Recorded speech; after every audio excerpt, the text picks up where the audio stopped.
This week on the Pal Not Found podcast, we're talking the Gorge movie on Apple Plus, starring Anya Taylor Joy and Miles Teller. We're also talking about the Yankees having a glorious return to facial hair back on the diamond, as well as the automated balls and strike zone make their debut in spring training. Coming up next on episode 54 of the Pal Not Found podcast. Let's hit it. I'm gonna tell you a story about a girl who loves gin. A national pandemic seized her birthday celebration.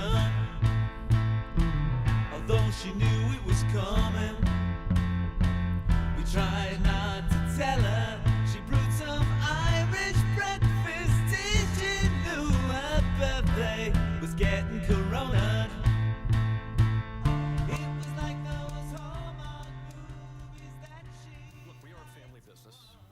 In the military. He believed that a team should look in a manner, and that's where this all really came from. He believed that cleanly shaven, shorter hair, although the 70s he had his battles with players, in the 80s, was a necessary look for the New York Yankees, and it's a look that he wanted his team to have, a disciplined look. And we still, like I said, the leaders on our team who I've talked to find that to be very important as well. They brought that up without me even broaching the subject. So we will keep it that way. But very important to my father. But again, my father, nothing was more important than winning. And that's in the back of my mind.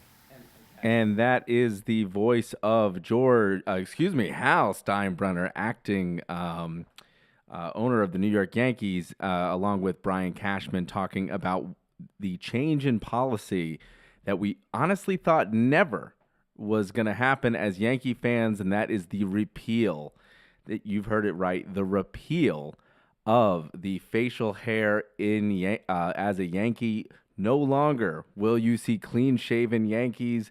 The beard can grow. Free the beard. # free the beard. Finally comes to the Bronx, and boy, what a sign of the changing times. We're going to get into that. We're also going to get into the Gorge review, which is a new movie on Apple Plus, and plus we're going to talk a little bit more about baseball, about the automated balls and strike zone coming to spring training, making its debut. But first, I just want to remind everybody you are again listening to the Powell Not Found podcast, hosted by myself, Mark Powell. If you want to help grow the show, go to YouTube at Powell Not Found and go subscribe to the channel. That's going to be the best way that you're going to be able to grow the show. Also, you can find us on iHeartRadio, Spotify, Apple Podcasts. Rate and review the show. I'll repeat that one more time. Rate and review the show. Positive ratings always help and are always better. And that will help get the show into more people's ears and eyes if you're looking on the YouTube channel. We're also on the social media channels, Instagram, TikTok, Facebook, Twitter, all of the ones that you know and love. So with that in mind, let's take a moment to maybe take a moment of silence for all the players who spent half their salary on shaving, on razors, on making sure they had a clean look. Let's take a moment for Don Mattingly in 1991 getting benched for not shaving. Let's take a moment for Johnny Damon, who came over from the Red Sox, the caveman that they would call him, and sacrificed the beard in order to be a Yankee, in order to stay along with the Yankee way. That finally, before the season begins here, as we're rapidly approaching, or about a month away from opening day, the Yankees decide, you know what, our tradition, our 50-year-old tradition of keeping everyone clean shaven is coming to an end. And the Yankees decided to celebrate in quite possibly the most Yankee way possible with a 20-minute conference that just talked about beard length. And if it doesn't get any more old-fashioned than that, if you have to announce a 20-minute conference. And that's what you heard in the beginning of the show. Brian Cashman and Hal Steinbrenner went out in front of the media, and they talked about why they decided to change this policy. And they kind of echoed everyone's sentiment that they had throughout the years, right? This was an outdated, old policy that needed to change. The Yankees were very much a team that was rooted in, that is still rooted in tradition, right? We've only seen recently that MLB has started to kind of change and relax on their rules when it comes to uniforms, when it comes to appearance. It wasn't that long ago that I was a kid in the Hall of Fame looking at a huge placard in Cooperstown that regulated what players could look like on the diamond. That has certainly changed. And they addressed that in this conference here. Brian Cashman alluded to all the different changes that are happening, whether it is your spikes color, the belt color, the sponsorship patch, hair, styles, your self-expression on the diamond has become more apparent through little victories here and there, and definitely through other clubs. And it was really the Yankees were the only team that were holding on to that old militaristic style that George Steinbrenner championed in the 70s. This last offseason, I think I had an episode of the podcast where I talked about reading the book The Yankee Way by Andy Martino, and they kind of go into, this is the Yankee Way right here for those of you on the video podcast. For those of you that are interested, they kind of outline a little bit of this policy and why George implemented it. And it was because in the 1970s, when George took over the team, he was presented with a pretty sloppy looking team. I mean, he wanted to put in place some of his military heritage that he had. He was in the military, as Hal Steinbrenner echoed, and he decided to put it in place, right? That way the Yankees could be more team-oriented, right? This is something that comes directly from the military, right? The reason everyone dresses the same, is clean-shaven, has the same haircut, right? Because it expresses this kind of unison that it's not just individualistic. It is a team-oriented kind of thing. So he brought that to his Major League Baseball club at a time when it probably really needed it. Now, 50 years later, which is quite impressive, by the way, if we take a step back away from the policy, that something has even lasted 50 years and still was respected, the Yankees started to realize how detrimental some of this stuff was, right? It became a cliche on the internet whenever a bearded player was acquired, even as recently as Alex Verdugo, right? Getting rid of the red beard that was on his face. It became something that people could whip up in seconds with AI. What does this guy look like clean shaven? The biggest casualty of recent memory was Garrett Cole, right? Garrett Cole coming over from the Astros. He looked tough. He looked gruff on the Astros. Came over to the Yankees, kind of lost a little bit of that edge, right? I think the Yankees started to realize that this standard was not only being made fun of online every year by whoever they acquired, but more importantly, they touched on a note that some players were expressing discontent coming to the Yankees because they had to abide by these guidelines. And that, if you take nothing else from that press conference, that is the reason why they changed the policy. I just want to read a little bit from Andy Martino's book. Again, that's The Yankee Way here. On page 76 here, they said the Yankees, let's see, quote, "It starts by talking about Yankee traditions, a bunch of rules," Sherlock says. "It was the first time I'd seen anybody talk about how to wear the uniform properly. That was important to the Yankees, along with being clean-shaven, having a reasonable haircut, and not wearing jewelry with the Yankees uniform, blousing your pants, showing 4 inches of blue on your stirrups. These militaristic standards were as controversial in the 1980s as they are now. The Yankees' policy on facial hair has long annoyed players required to conform immediately upon joining the team."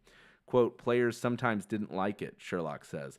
But I do know that when we were playing other teams and you looked in that other dugout, you could just see how everybody was so different. Everyone in the Yankees was the same.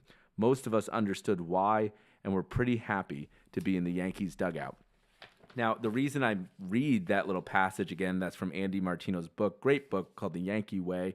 It's a deep dive inside the Yankees mindset, and you get a lot of insight into Brian Cashman, which you don't necessarily get a lot of insight into Brian Cashman on an everyday basis, but that's a great history that Andy's written. Go follow his work. The reason I read that passage is because the Yankees were far annoyed, but they were far more happy being in a Yankees uniform, and they were happy to conform. This is specifically the reason why the Yankees changed it.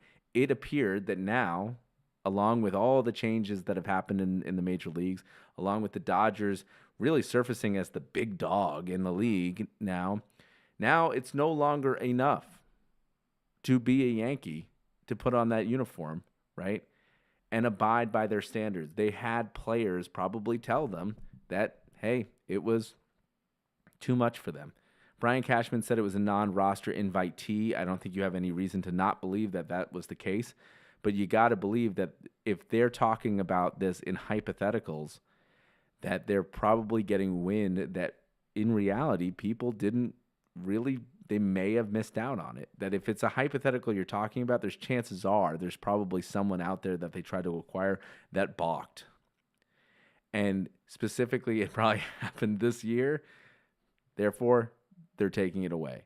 And honestly, this freedom of expression, if anything else, if it just helps them get players and if it helps them become more like the other 30 teams that are a little bit more loose, right, and free, I think this is going to help the Yankees in the long run not look, as The Athletic in one of their articles called them, stodgy.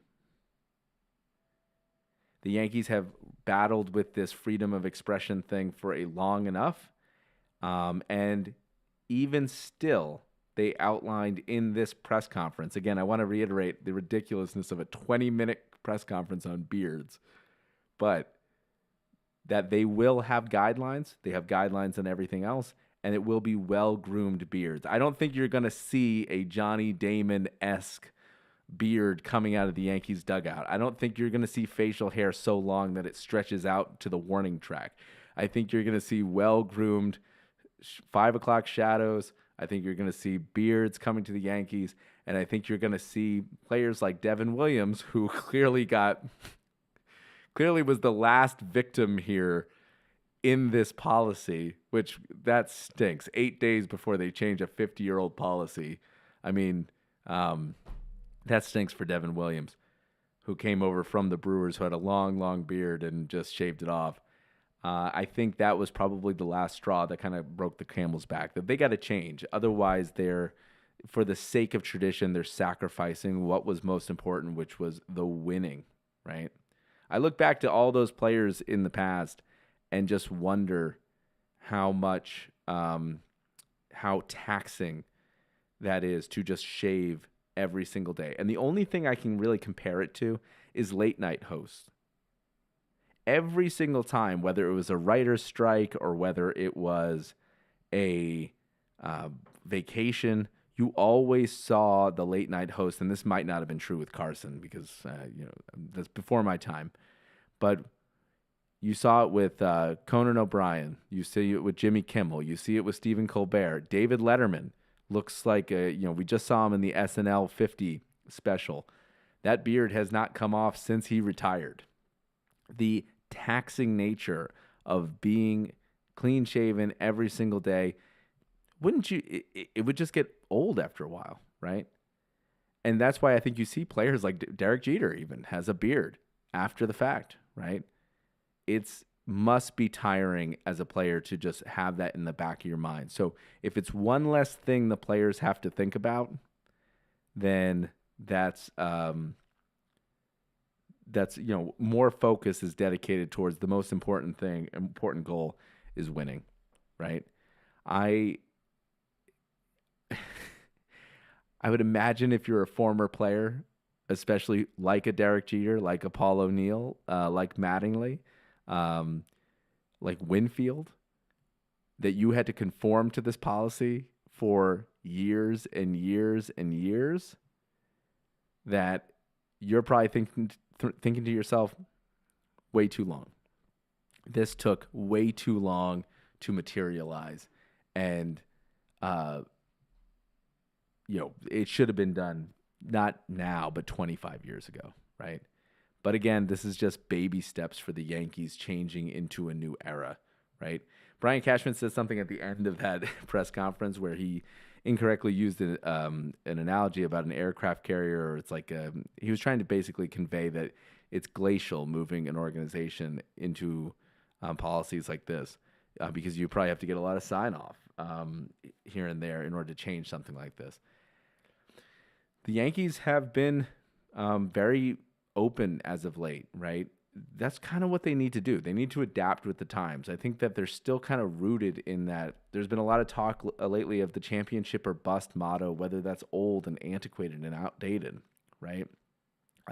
There's a great athletic article by Tyler Kepner that talks about all the things that they haven't done, right? I mean, look at the Yankees were a holdout getting that sponsorship patch for a little bit on the uniform. Their naming rights are still Yankee Stadium. It's not Heinz Ketchup Stadium brought to you by the Yankees, right? Not yet. I don't want to put that into the universe, but they're still very, very old-fashioned in their ways, and they still probably will continue to be. But to see this element that has been plaguing them for years go away is a positive step in the right direction. As for having a 20-minute press conference on beards, that is probably one of the better moments we'll see in spring training and in the season in general. There will be moments when we enter this 2025 season where the Yankees will be up and the Yankees will be down. Maybe they'll be up all year, maybe they'll be down all year. But when they're down all year and they're in the midst of a losing streak, let's all keep this in our back pocket and realize that when you have a 20-minute conversation about beards, that this is part of the humor and the funny things about sports. No one had this on their bingo card this year, and it's just funny just to see high-level executives talk about, it's very important to our generation to have beards. Who would have thought it? It's been very important to a lot of people's generations, not just this one. It's clearly been plaguing the Yankees for 30 years. So let's not take the Yankees off the hook here. This was something that should have been changed years ago when they felt the culture changing. I do want to also talk about the positive aspects of this policy, right? Because everyone's going to talk about, it's old, it's stodgy. But again, it goes back to that military standard, right, of being a team. Everyone kind of looks the same. Everyone plays the same. It's not about the number on the back. It's about the name on the front. That kind of mentality that this kind of discipline engenders, that's the positivity of this policy. However, again, going back to what they said, if it affected them getting players, they mentioned CeCe almost balking coming over. Jason Giambi had a Civil War-looking mustache when he played for the A's. David Wells would get fined every single game for having a mustache. I think they still continued that tradition. Nobody asked about that in the press conference, about people getting fined for having mustaches or any type of facial hair, which has got to be just a boon on your salary, right? Like, it's like, really, I'm getting fined for having an overabundance of testosterone. It makes no sense. They talked about Austin Wells, who kind of has like a little bit of my complexion, having to shave twice a day. Like, sometimes you just can grow a beard faster than other people. You shouldn't get fined for that. So the Yankees, I think, realized that this has been going on long enough. They need to change, and it's a great addition to the team. And hopefully more things like this, more levels of expression come into the dugout than they have been before, right? You see a lot of these teams, even though it's goofy at first, but you see I think it's Toronto has the home run jacket. The Mariners have like a trident when they do a home run, right? It's goofy, it's stupid, but it's sports, right?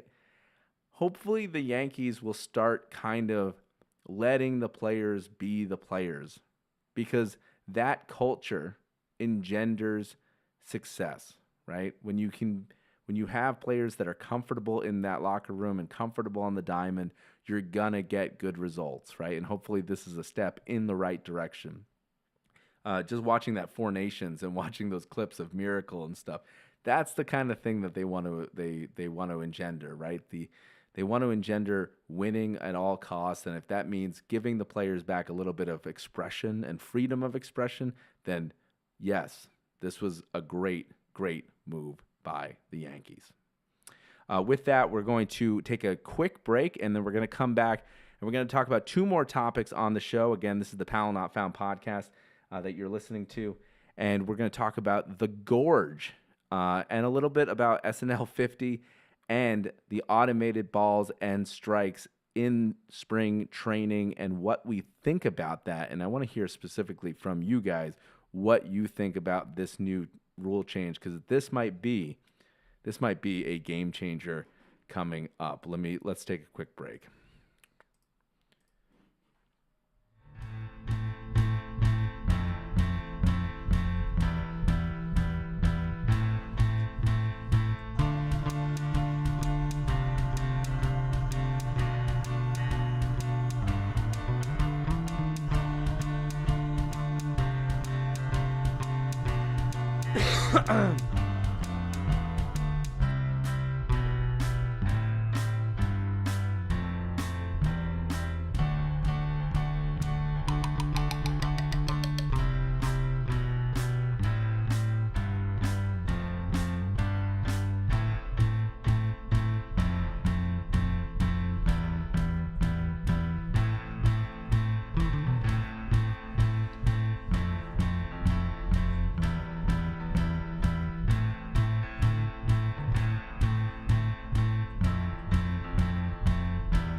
Hey, everybody, and welcome back again to episode 54 of the Pal Not Found podcast with your host, Mark Powell. You can find us on YouTube at Pal Not Found. Go ahead and subscribe to the show, hit that bell, do all the things, and rate and review the show on Apple Podcasts and all the podcast services that we have. This week was full of movies. It was full of catch-up. Definitely got to catch up on SNL 50, which was interesting and overall, kind of a triumph for that show. 3 hours, very long. I recommend if you do go back and watch it without commercials. Fast forward through the commercials. It makes it a lot more of a pleasurable experience. Couple notes on that show. One, it's an accomplishment, like we said, anything with this policy going up in the this policy going down with the Yankees, that it's an accomplishment to get anything going for 50 years. But a live show like SNL 50, to do it for 50 years is going to have its ups and it's going to have its downs. Obviously, SNL has had those waveform-like swings when it comes to being popular in the zeitgeist, and then it pops on a sketch like a Domingo sketch, like a cowbell sketch, something that kind of just really grabs the culture, the Blues Brothers. Seeing all those celebrities in one place is quite shocking. But the thing that really struck a nerve with me was seeing how full circle it had come. I think I talked last week about Paul Simon opening the show because that second episode of SNL, if you look back, it's so very different. Seeing him perform the same song he had done. Not in 1975 or 76, but one with George Harrison. Seeing him do that with Sabrina Carpenter was thrilling. Seeing Paul McCartney close out the show with Golden Slumbers in the end, it really felt like it had a finality to it that maybe should have ended there, right? It would have been a great capstone piece.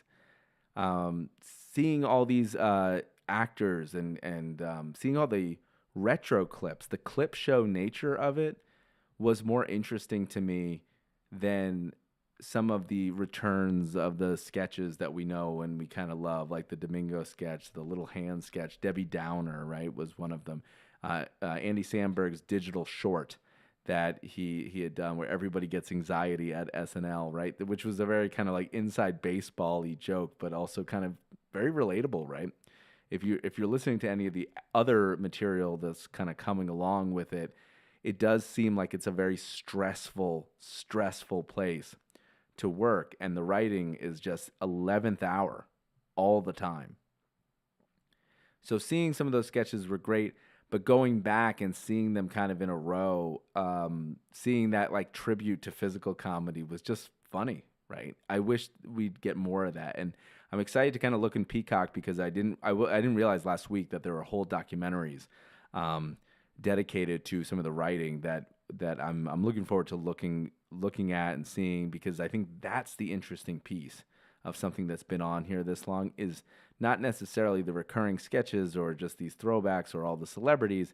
It's just the process of how the sausage is made is the more interesting part to me.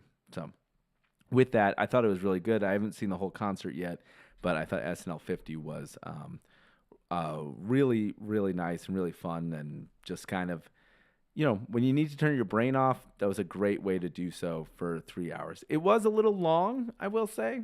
3 hours is a long primetime special. The fact that it didn't happen on Saturday night is still confusing to me. I don't know why they would deviate. Maybe they couldn't get a time slot that long, but if you're a 50-year-old show, how do you not get the time slot? But maybe they felt like more people would be available to watch it on Sunday night. Who knows? I have no idea. That still seems like a weird miss to me. But let's move on to our next topic here, which is I was looking for a movie to review, and having just watched The Menu with Anya Taylor Joy, it popped up on Apple Plus. A new movie that's come out called The Gorge, which is directed by Scott Derickson, who's also done The Black Phone and also had directed Doctor Strange back in 2016. So I figured let's give it a go. It's Miles Teller also co-starring along with Anya Taylor Joy in this story. You might know Miles Teller from the Top Gun 2 movies. He was in SNL 50, actually just promoting Top Gun 2 as well. This story is a popcorn action thriller, if there's ever been one. The Gorge, basically, the plot, very simply put, are two elite snipers are placed on the either side of a canyon, and they are given the mission to protect whatever the heck is coming out of the gorge. It is a very campy horror flick that, upon first glance, you'd say, I don't know if I want to watch this. This gives me remnants of horror movies that I have passed on, because I am not one, and I've said this on the podcast before, but I'm not one to enjoy cheap jump scares or horror cliches or the character buildup of horror, because it very much is about how gross and how gory and how awful the visual can be, and less about the actual story. Here, in this film, surprisingly, I actually think they do a pretty good job keeping it light, right? The character development is not going to bowl you over, but the performances by Miles Teller and by Anya Taylor Joy, they complement each other so well, realizing it's almost like they kind of realize what kind of film that they're in. So they keep it light on the surface. It's not anything that you're going to get embarrassed by watching. You can definitely watch this on a plane, right? Like there's, obviously a romance story in here, but it's nothing that's going to get you uncomfortable or anything like that. I say that as the shower scene comes up on the video version of the podcast.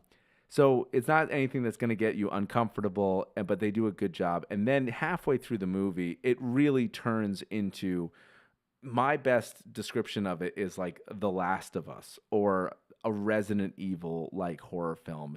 It goes from funny, like circumstantial comedy about two people that are completely secluded trying to burn time and make anything out of this 1-year contract that they have, to essentially figuring out that something is dangerously wrong with this gorge and with this mission, right?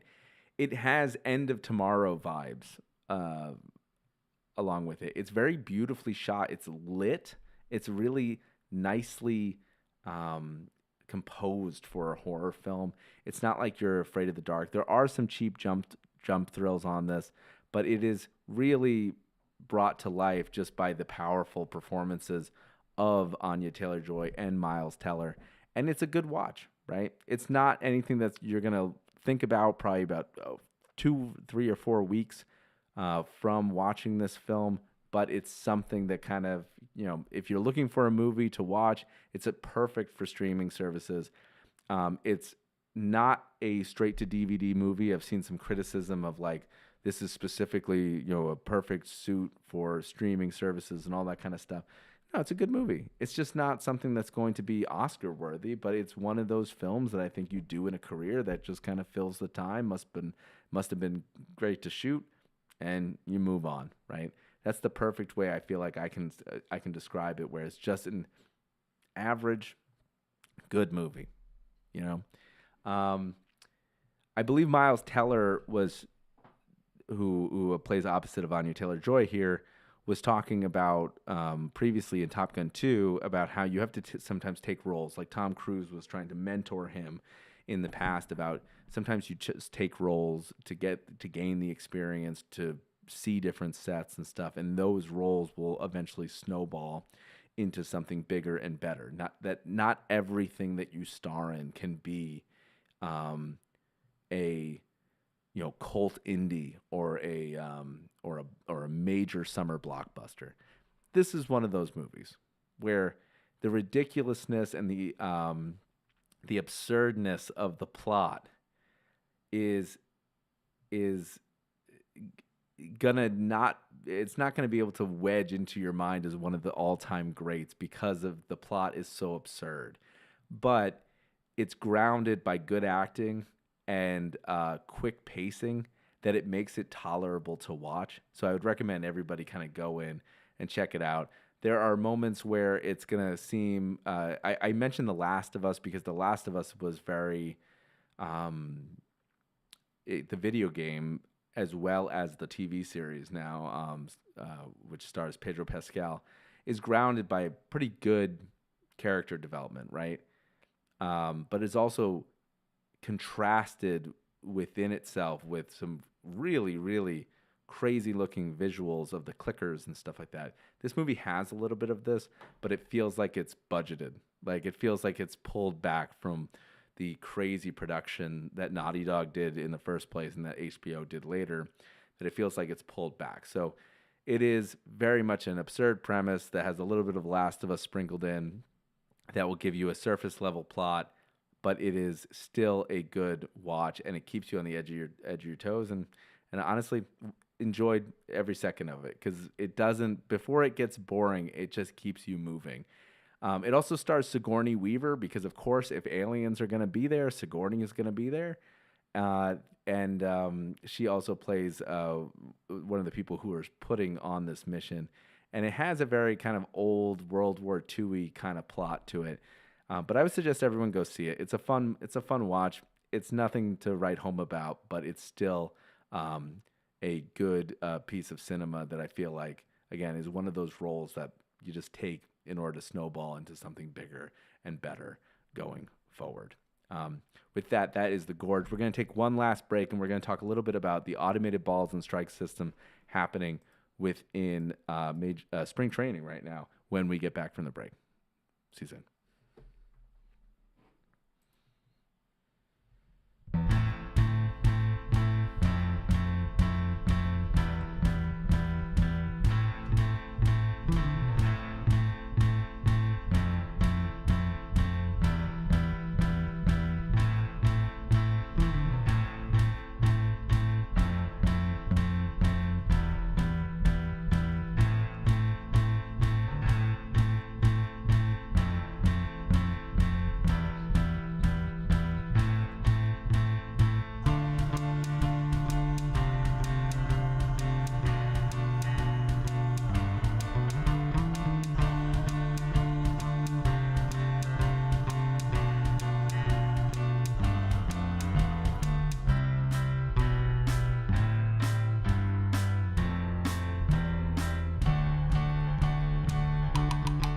Hey, everybody. Welcome back to the show. Again, this is the Pal Not Found podcast that you're listening to here on YouTube and Apple Podcasts, Spotify, and wherever you get your podcast. Really quickly, we've been talking a lot of baseball. We just finished our review of the Gorge, which was on Apple Plus. And we talked about how excited the Yankees are with the beard policy. Isn't that right, Garrett? Fired up. Had a couple IPAs, like with the boys, spraying some champagne. I mean, like, you know, this is the greatest. I've always wanted to use my soundboard, so I'm glad that we had a good Yankees news day to use that clip of Garrett Cole. Anyways, we finished talking about the Gorge. One last thing has kind of raised its head in spring training, and that's the automated balls and strike zone. We've been talking about this for the last year, that robo-umps were being attempted in the minor leagues, and that they were soon to be showing their face in the major leagues. And they certainly did. In spring training, they decided to implement some of these rule changes. And that's kind of been the cadence as of late with Rob Manfred and the league, is that we're going to use spring training to test stuff out. You want a ghost runner? We're going to test it out. You want automated balls and strikes? We're doing it this year. We may or may not implement it. Some things, hey, we're going to implement halfway through the year. That just seems like the way that they're doing things now. A couple years ago, the big rule changes, ghost runner, bigger bases, pitch clock, all things that were added to add entertainment back to a game that had reached a stale level. Now, as a former pitcher, as a person who pitched a lot when I was younger, obviously not to this level, but to a level, I guess anybody can say that pretty much about their talent. They're like, I played guitar to a level. It wasn't a great level, but it was a level. I will say that this is one of the rule changes that, if it's going to get implemented this year, they are going to have to change the speed in which this challenge system happens. The challenge system right now in baseball is on plays on the field. They aren't really on judgment calls, right? So, you know, runner's interference or getting out of the base path, right? Like, you can't really throw a challenge flag on those things. Like, occasionally you can, and they'll allow it. But you're talking about getting to first base, right? Whether a runner was out at the plate, whether a ball was a home run or not, right? The managers generally get 2 challenges a game, and if they lose their challenge, and they get 1, and if they lose that one, they're out, right? That's pretty much how it goes. With this automated balls and strikes system, they get kind of the same way. So it looks like, according to my cursory research, the batter, the pitcher, or the catcher can basically tap their head twice, which again has to change because these signals stink. And then they can basically request a review. It says here, according to MLB.com, the challenge system is compromised between full ABS, where all balls and strikes are automated, and the status quo, with technology tracking pitch locations in the background. The batter, pitcher, or catcher can challenge a ball or strike call that they believe the home plate umpire got wrong. And what I want to play for you here, if you're looking at the YouTube version of the podcast, let me get this up, is what I believe is real time, even though there's a cut and a cross dissolve in the middle of this, so it may have taken more time in the real broadcast. Just look at how long this takes, and you tell me whether we're approaching something that may, and we're talking about 2 challenges, maybe more, depending if they win or not, the timing of the game. Remember, we're just coming off a period where the game has been cut in half, or the game has been cut like over an hour, and that games are quick and they're speedy and they're paced now. we were leaving an era where games could take anywhere from 3.5 hours to 5 hours, depending on where they are. Do we want to add this time back in? Let's take a look at this first implementation in spring training. Here we go. Here's the 0-1 pitch.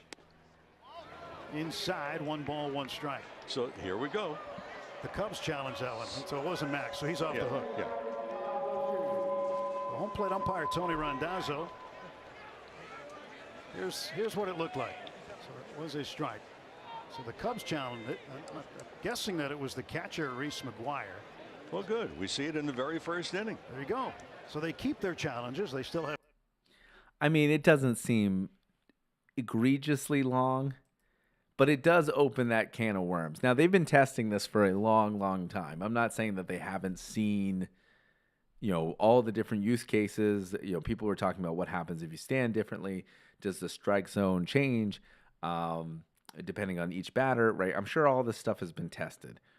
But it's just one of those things where if you're going to go this route, you'd think that you'd go all the way with it, as opposed to leaving any element of human element in there, right? The human element of the game is part of the game, right? I think in this particular case, by computerizing all of these things, by being able to question the umpire, not only does it kind of tear down a little bit of the umpire's respect for his call, right, for his zone, the personal zone that's being developed, but it also kind of opens that door to, if we want to make sure every call is correct, then why not just go the whole way with it, right? I'm a fan of human element in baseball games. I'm not really that much of a fan of baseball replays, but because they've gotten quicker and quicker and quicker and quicker, they've become more tolerable as they've gone along. But also, a lot of times the replay, when they go to New York, it's not always right. Like, I want to say that the accuracy is probably somewhere around 80%, but more times than not in the games that I watch, when they go to New York, they come back with a call and you go, really? That's not what everybody else was seeing. So it just, to me, it feels like such a half measure to go two pitches, two challenges, two challenges, and that's it. And get 2 strikes, get 2 calls reversed, maybe 3 calls reversed. It doesn't seem like it's consequential enough of a rule change, right? And I know they're testing it. But again, it goes back to, if this is the way and the form that it enters the league in, then what happens when it ends a game? You know what I mean? Like, what happens when somebody walked in the winning run and then they have to pull it back, Like, it's just a crazy, it's a crazy thing to think about. It's something that, like, I feel like it just kind of ruins the pace. It ruins the momentum, and it might get in the way of some of these moments that might be historic or might be really fun to look back on, and it might just kind of ruin the pace of the game that's already been improved so much. I'd be curious to see if they could experiment with it more, right? To see a full major league game with full automation, and then no automation, full automation, then no automation, right? Just to see what the players really, really feel about using the system.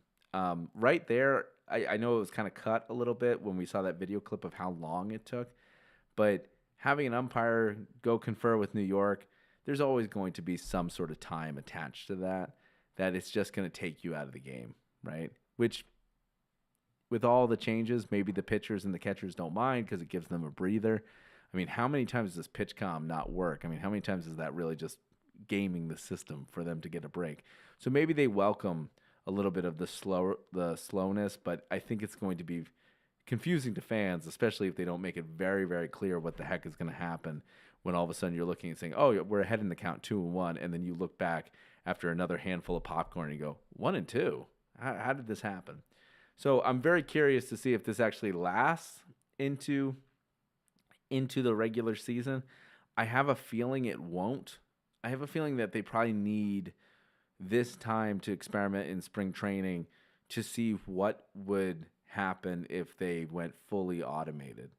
And then the discussion becomes, do we need every call correct, right? Do we need every specific call? Are we removing too much of the human element to the game, right? And that's a different discussion for a different day. The other consequence of this thing was the K zone has been removed from the visual of the screen, and a lot of people love that thing. I hated that thing because not only were there reports of it just being completely inaccurate in the first place, the K zone seemed to be the same whether it was David Eckstein or Aaron Judge, but it was just. It was just another distraction on top of the speed, on top of the pitch, right? Shifted all to a different broadcast where they want all the visuals and the overlays. Like, give me an opportunity as a viewer, especially on something like MLB.com where, vast majority of people watch out-of-market games now. Give me the opportunity to overlay the things that I want to see on a broadcast that I have that choice to put on, because sometimes I just want to see the game, right? Sometimes, I mean, if I could take away the advertisements, that would be amazing. I don't think that's ever going to happen, but give me a way to take back the score bug. Give me a way to take off the K zone. Give me a way to take off the speed of the pitch every single time. Fox Sports for a long time, I thought. This is all speculative, but I thought they were adding a tail to the ball or a shine to the ball to make it stand out more.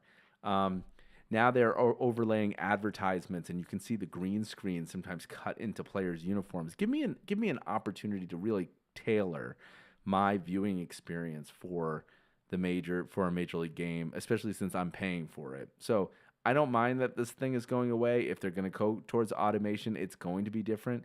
And you should expect it to be different, because if they're using any kind of, artificial intelligence, it's going to change over time depending on what it's presented with, what data it's presented with. So, interesting implementation. I'm very curious to see if it will last. I'm really curious to see if you guys like this implementation of the automated balls and strike zone. So let me know in the comments, and let me know in the feedback of the show whether you want full automation, whether you don't want automation, and what your thoughts are. Do you think it takes too long? I'm curious to hear what everybody thinks about that. With that, I'm going to go ahead and end the show on that note. Again, this has been the Pal Not Found podcast. Thank you guys for listening to episode 54. We'll be back next week with more movie reviews, more baseball as the baseball season gets up and started and going, and more stories that, again, I want to talk about. Thank you for tuning into the show. We'll be back next week. See you later, guys. Bye. Breakfast, did you know my birthday was getting